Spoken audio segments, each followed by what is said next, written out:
And immediately the recording was taken to William Ruto. He was summoned and he was thoroughly intimidated and he was a very worried man. A crash in Nandi has reopened all political wounds. Fresh claims are now surfacing, putting President William Ruto in trouble, and the stakes are once again national. Leader of the Democracy of Citizens Party, Rigathi Gachagua, has publicly claimed that the late Emurua Dikir MP Johanna was threatened during the impeachment process against him in the 2024, just days after Ngeno died in a helicopter crash in Nandi County.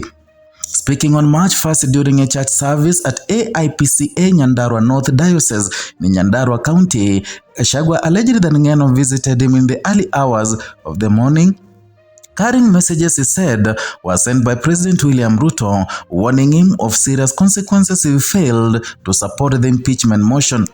The claims come as the country continues to mourn Ngeno, who died on February 28th when a private helicopter registration 5YDSB crashed in Chepkieb, Mosop sub-county, killing all 6 people on board. The wreckage of the helicopter still marks the crash site in Chepkieb, and twisted metal, scorched ground, and also a reminder of how suddenly life can end. Johanna was among 6 people who died when the aircraft went down at around 4:45 in the afternoon. Investigations into the crash are ongoing, and authorities have released a final report on the cause. As families prepare for burial, the political conversation has shifted. Rigathi Gachagua, now the leader of the Democracy of Citizens Party, has linked the late MP's name to the events surrounding his own impeachment in the October of 2024. During the church service in Nyandarua County, Gachagua described what he said that was private meeting between him and Ngeno. According to Gachagua, the MP visited him at 2 a.m. and he alleged that Ngeno was distressed and had shown him messages that he claimed came from the President William Ruto. Gachagua stated that the messages contained warnings of serious consequences if Ngeno refused to sign the impeachment motion against him. The impeachment of Rigathi Gachagua was one of the most significant political events of the year 2024, and on October 8, 2024, 281 members of National Assembly voted in support of the motion to impeach him. Ngeno was among those who voted in favor. Days later, on October 17, 2024, the Senate found Gachagua guilty on 5 counts. Those included gross violation of the Constitution, corruption, and insubordination. He was formally removed from office as the deputy president. Now, months after the political battle and just days after Ngeno's death, Gachagua was offered a new account of the events leading up to that vote. He said that after listening to Ngeno's concerns,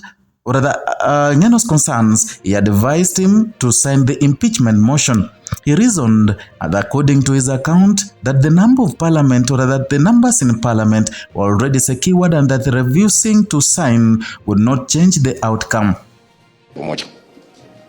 The Honorable Johanna is my great friend, and he's my political ally and a confidant, and he has been very close to me for a very long time. In Kisumu, he called me before I was hounded out of office, and he told me what William Ruto is planning, and he was very disturbed.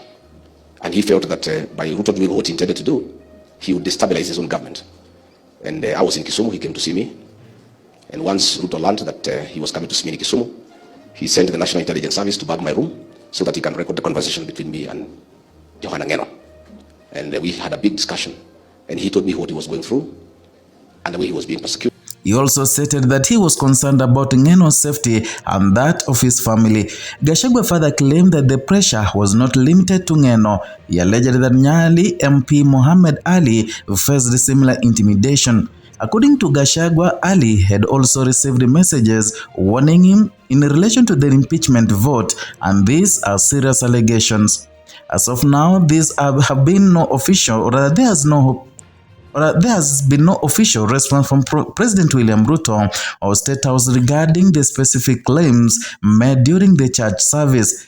Gachagua went further. He alleged that during the period leading to the impeachment, his hotel room in Kisumu was bugged. He claimed that Ngeno visited him there, and the conversation was recorded by the National Intelligence Service and reported back to the president.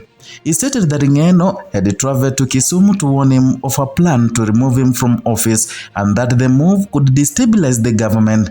These claims introduce a new layer to an already complex political chapter that the impeachment process itself followed constitutional procedure. The National Assembly debated and voted. The Senate conducted hearings and a verdict was reached. The removal was formalized. But Gachagua's remarks suggest that behind the formal proceedings, there may have been intense political pressure. There is no independent confirmation of alleged threats of surveillance. No investigative body has publicly verified the claims. The timing of these allegations is also significant. They come just one day after the death of Johanna, and Ngeno had remained active in politics after the impeachment. And according to Gachagua, the two leaders remained in contact. He said they spoke as recently as last Sunday and that Ngeno had encouraged him to visit Bomet, and now that line of communication has ended. The helicopter crash in Chepkiebo is being investigated as an aviation accident, and the aircraft registration 5YDSB was privately operated.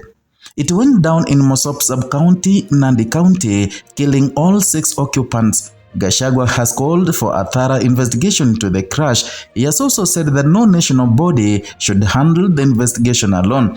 Instead, he has called for the involvement of international agencies, including the Federal Bureau of Investigation and other relevant international bodies. Aviation investigations in Kenya are typically handled by national authorities in accordance with international aviation standards, and as of now, there's been no official announcement about involving foreign investigative agencies. The death of Ngeno has triggered mourning across political lines. Tributes have poured in from leaders in government and opposition. He represented the Muradikiri constituency. He was known as a vocal legislator. His passing leaves a vacancy in parliament and community in grief, but alongside mourning, the political implications continue to unfold. Gachagua's claims have reintroduced the impeachment process into public debate. They raise questions about an atmosphere in which MPs made their decisions. They highlight the pressures that can accompany high-stakes political votes, and they come at a time when a country is still processing the sudden loss of a sitting member of parliament. For residents of Emurua Dikir, the focus remains on loss, and for national political scene, the focus is now divided between grief and renewed scrutiny of past events. The impeachment of Deputy President is rare, and the death of an MP in a helicopter crash is tragic. When these two stories intersect, they draw attention. Yes, facts remain central. Ngeno voted for the impeachment on October 8, 2024, that the Senate removed Gachagua on October 17th. Ngeno died in a helicopter crash on February 28, 2026. The claims made on March 1, 2026 are allegations presented by Gachagua during a church service, and investigations into the crash are ongoing. No official body has linked the accident to political events, and as Kenya moves forward, the processes will unfold in parallel. One is the formal investigation into what caused a helicopter to fall from the sky. The other is the public and political response to the claims now placed on record. Both carry weight, both demand clarity. For now, a life has been lost, a family is grieving, a constituency awaits leadership transition, and the country listens as new claims add fresh layers to the already dramatic political chapter. And investigations continue and allegations surface. Kenya mourns Johanna while waiting for truth, and in the skies above Nandi, and in the politics that followed him to the very end.